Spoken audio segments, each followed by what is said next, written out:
Off the southern coast of Japan, surrounded by restless waves and the slow breath of the sea, lies a small fragment of land that once shaped the destiny of an entire nation. It's only a few hundred meters long, a speck of concrete in the vast ocean.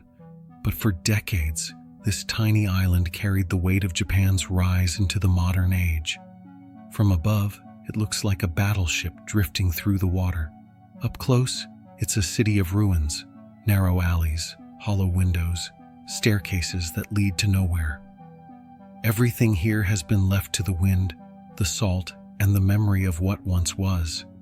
This is Hashima Island, better known as Gunkanjima, or Battleship Island. And though its buildings stand silent today, this island tells the story of how Japan transformed from an isolated nation into an industrial superpower. It's a story of ambition, progress, and the heavy price that comes with both. In the late 19th century, Japan was at a crossroads. For centuries, it had lived under isolationist rule, a nation of farmers, fishermen, and artisans. But as Western powers expanded across Asia, Japan faced a choice: remain closed and risk domination, or embrace modernization and rise on its own terms. The choice was made. The Meiji Restoration of 1868 set in motion a national transformation unlike anything the country had ever seen. Railroads were laid, shipyards built, and new industries born. Steam and steel became the new symbols of progress. And at the heart of that transformation was one thing: energy, coal. Japan's growing factories and ships needed fuel, and deep beneath the ocean floor near Nagasaki, veins of rich coal were discovered. Soon, a young and ambitious company, Mitsubishi, took notice. They bought the entire island of Hashima and began mining operations in 1890. At first, the island was just a rocky outcrop, but as demand for coal grew, Mitsubishi expanded the land outward using slag from the mine, reclaiming space from the sea.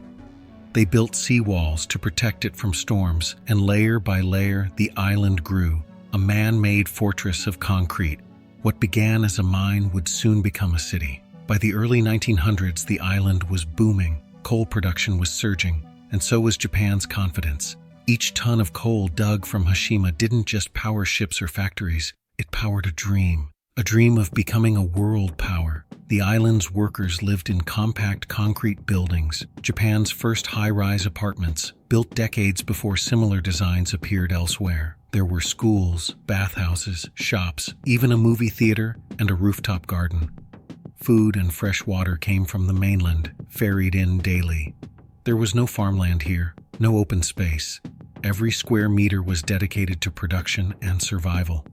Life was tough, but it was modern. In a way, Hashima became a miniature version of Japan itself, a society built on discipline, innovation, and relentless work. From the outside, it looked like the future, but beneath the surface, literally and figuratively, it was dark. As Japan's empire grew through the early 20th century, so did the need for coal, ships, and weapons. When war broke out in China in the 1930s and later across the Pacific, Hashima's output reached record levels. By 1941, more than 400,000 tons of coal were extracted in a single year, the highest in its history. The mine fueled Japan's navy, its industry, its war machine. And while the island's walls kept the waves at bay, they also kept secrets inside. During the war years, many workers on Hashima were not there by choice. Thousands of laborers from Korea and China were brought, often forcibly, to fill the growing need for manpower. They worked long, dangerous hours in suffocating tunnels that reached hundreds of meters below the sea. Accidents were common, conditions brutal. For them, Hashima was not the island of progress. It was an island of survival. Today, historians still debate the exact numbers and details, but one thing is certain: the empire's rapid rise came at a human cost that cannot be ignored. When Japan surrendered in 1945, the empire collapsed, but Hashima did not. In fact, it found new purpose. In the years after the war, Japan needed to rebuild. Its cities were destroyed, its economy shattered, and once again, coal became the foundation for recovery. The same material that had fueled war would now fuel peace. By the 1950s, Hashima was alive again. The island's population grew rapidly as workers returned to the mines. Children played in narrow courtyards between towering concrete blocks.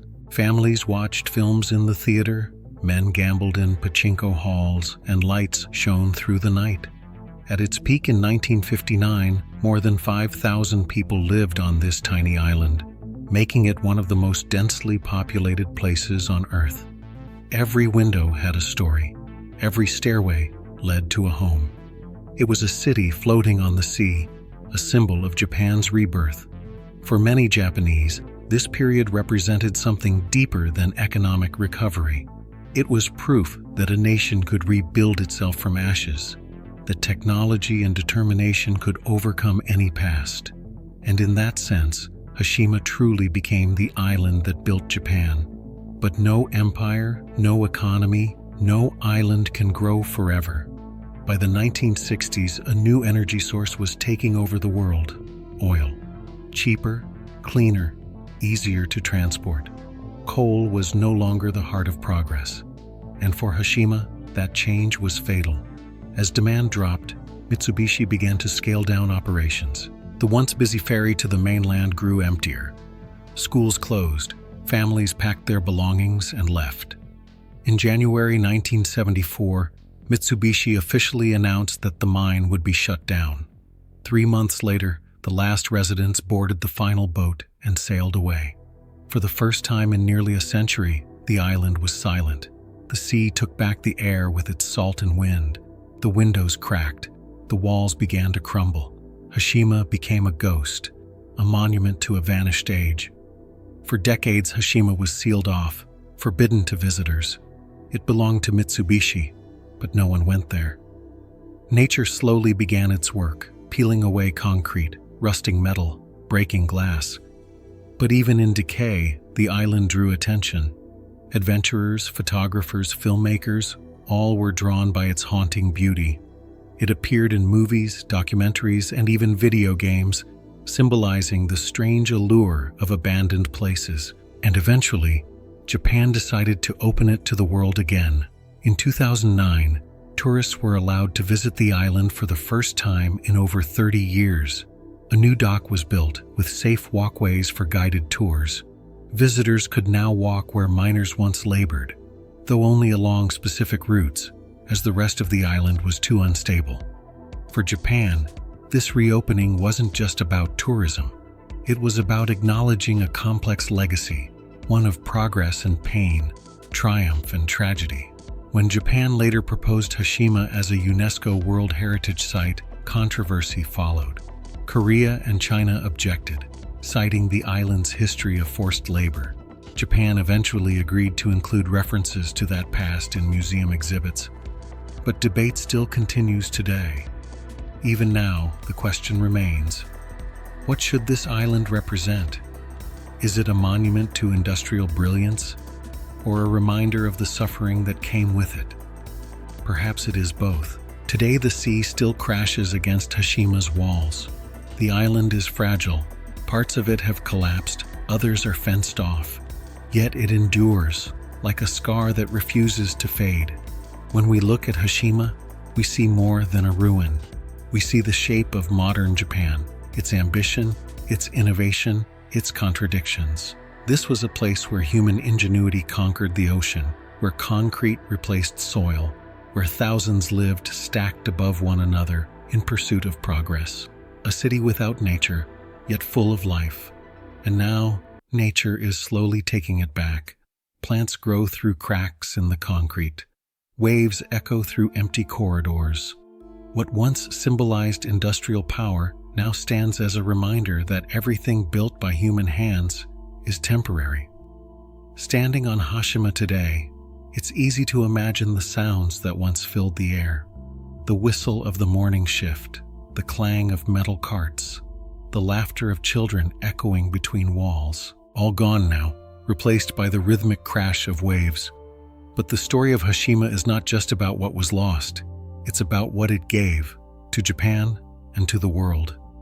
From this island came the energy that powered an empire, the architecture that defined a century, the lessons that still shape how we think about cities and industry. It is both a warning and a testament. Progress is never free, and history is never simple.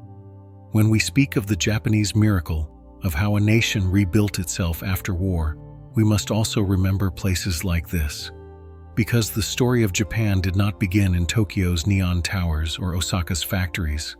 It began here, on a patch of rock in the middle of the sea, where people dared to build a city from nothing. Hashima is more than an island. It's a mirror, reflecting the strength and fragility of human ambition. It shows us how far we can go to shape the world, and how quickly the world can take it back. Today, tourists walk its edges, cameras in hand, staring at what remains. But if you listen carefully, you can still hear faint echoes of engines, of laughter, of the heartbeat of a nation being born. The island may be empty, but its story is full, because in every piece of cracked concrete, in every rusted beam, lies the memory of a country that refused to stand still. And that's why, even as the waves rise higher and the buildings crumble, Hashima still stands, not just as a ruin, but as a reminder of where Japan's modern journey truly began.